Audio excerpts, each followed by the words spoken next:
मां को पता लगने दीजिए कि उन्होंने मेरी जिंदगी बर्बाद कर दी है। इन्होंने मुझे कहीं का नहीं छोड़ा, कहीं का भी नहीं।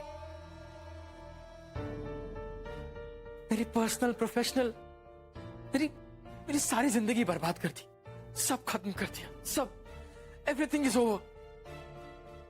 आज मेरे पास कुछ नहीं बचा है। I have nothing. और आपको क्या लगता है कि जब मेरे कंपनी वाले को इस हादसे के बारे में पता लगेगा तो वो मुझे वापस जॉब पे रखेंगे?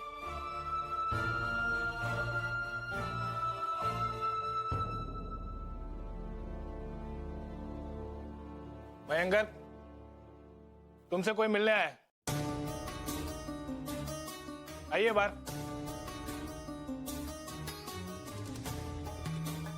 आइए।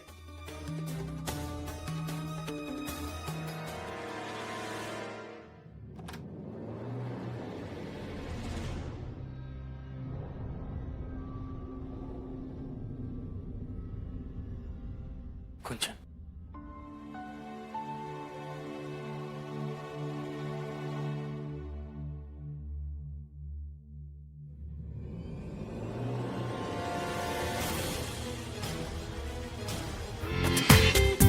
पूरा एपिसोड देखिए ZEE5 पर। जमानत मुमकिन नहीं है। सारे के सारे इल्जाम बेबुनियाद हैं, झूठे हैं। हमारे यहाँ बेटी और बहू एक समान है, और कानून भी किस लड़की की बात पर यकीन कर रहा है जिसने होली में सरेआम हमारी बेटी के चेहरे को खराब करने की चाल चली थी।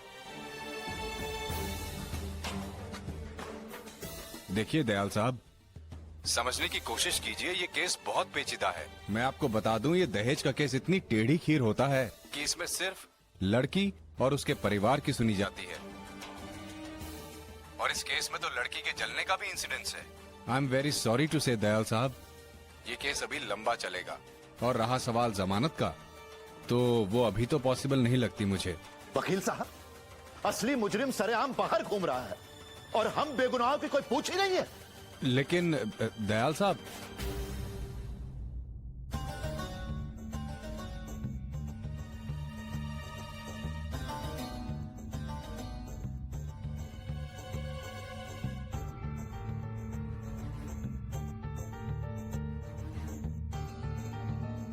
दयाल, कुछ बताओ तो सही, क्या हुआ?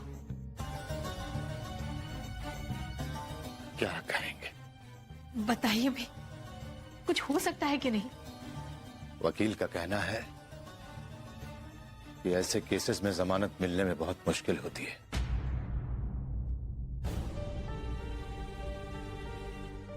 और उससे भी बुरी बात यह है कि इन केसेस में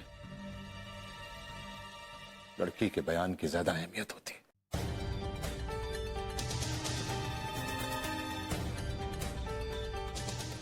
हमारा पलड़ा बहुत कमजोर है।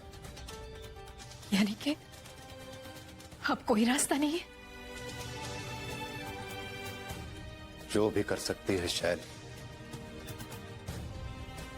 वो चारू ही कर सकती है।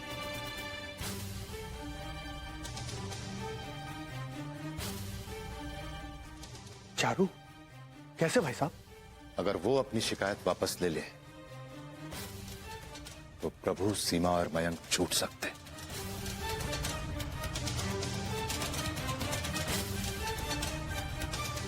वरना कोई उम्मीद नहीं। वो तो होने से रहा भाई साहब। सुबह से उनके घर वालों को फोन किए जा रहे हैं, लेकिन कोई जवाब ही नहीं। यहां तक कि संगीता उनके घर तक मिलने भी गई, लेकिन बाहर कोई मिलने तक नहीं आया।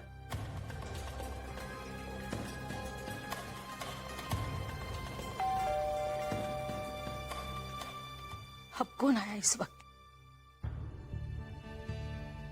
मैं देखती हूँ।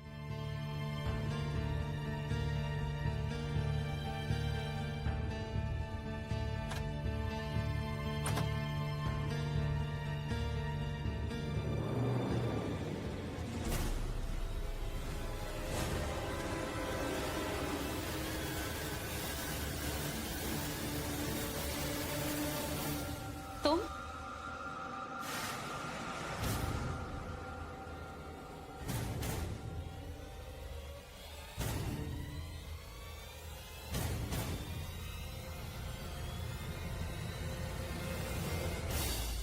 हाँ, हम।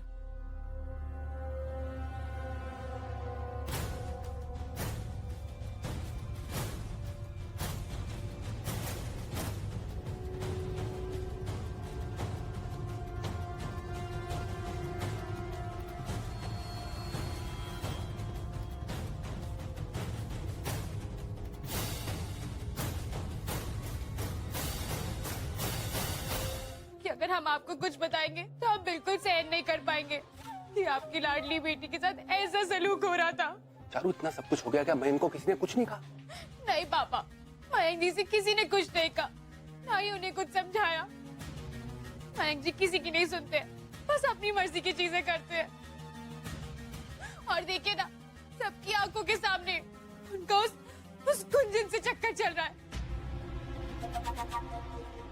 हम दिन रात भगवान से प्रार्थना करते रहते कि मयंक जी की अकल ठिकाने आ जाए, वो ठीक हो जाए। लेकिन नहीं पापा, वो ठीक नहीं हो रहे। उन्होंने कभी हमें अपनी पत्नी नहीं माना। और ये देखिए, उन लोगों ने हमारे साथ क्या किया।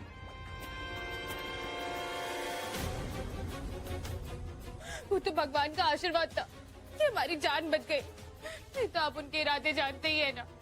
उनकी इतनी हिम्मत! मैंने क्या सोचकर उस खानदान में तुम्हारी शादी की थी और वो लोग क्या निकले। वो तो अच्छा हुआ तुम्हारी मम्मी सही वक्त पर वहां पहुंच गई। अब सड़ने दो उन्हें जेल के अंदर, अपने आप उनका दिमाग ठिकाने पर आ जाएगा। और ऐसे ससुराल में रहने से तो तलाक देना अच्छा होगा। ये आप क्या कह रहे हैं? शादी को अभी 1 साल नहीं हुआ और बेटी को तलाक हो गया। सोचिए कि लोग क्या कहेंगे, क्या सोचेंगे हमारे बारे में। हमारा तो कहना है कि उस लड़की को उस घर से निकलवा दीजिए, सारी मुसीबत की जड़ ही निकल जाएगी। हमें पूरा यकीन है कि इतना सब कुछ होने के बाद उसे लोग उस घर में रहने नहीं देंगे, निकाल देंगे उसे। हमारी मानिए, कुछ भी कीजिए, अपनी पूरी ताकत लगा दीजिए, लेकिन इसके सास ससुर और मयंक की जमानत मत होने दीजिएगा। तब देखिएगा कैसे ऊंट पहाड़ के नीचे आएगा। ठीक है, ये भी कर देख ले। और अब हमने ठान लिया है कि जब तक इसके ससुराल वाले हमारे सामने आकर अपनी नाक ना रगड़ लेना, तब तक हमें केस वापस नहीं लेंगे।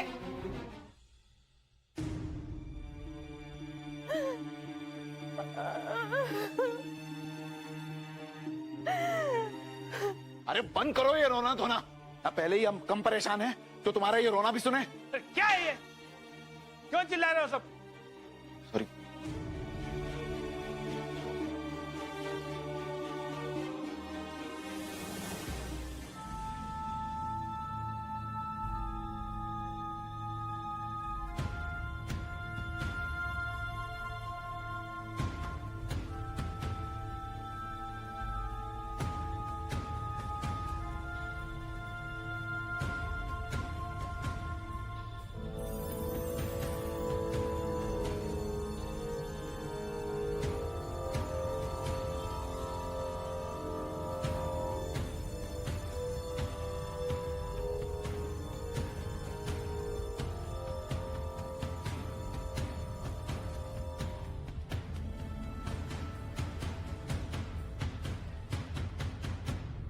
इंस्पेक्टर साहब, हमें प्रभु गर्ग और उनके परिवार से मिलना है।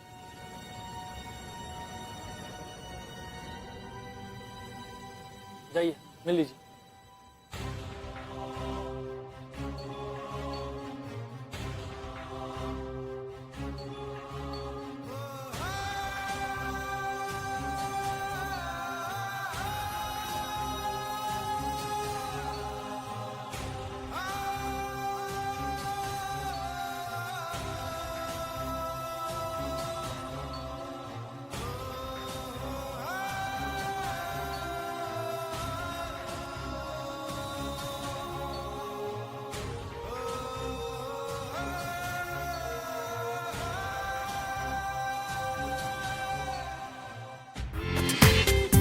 पूरा एपिसोड देखिए ZEE5 पर।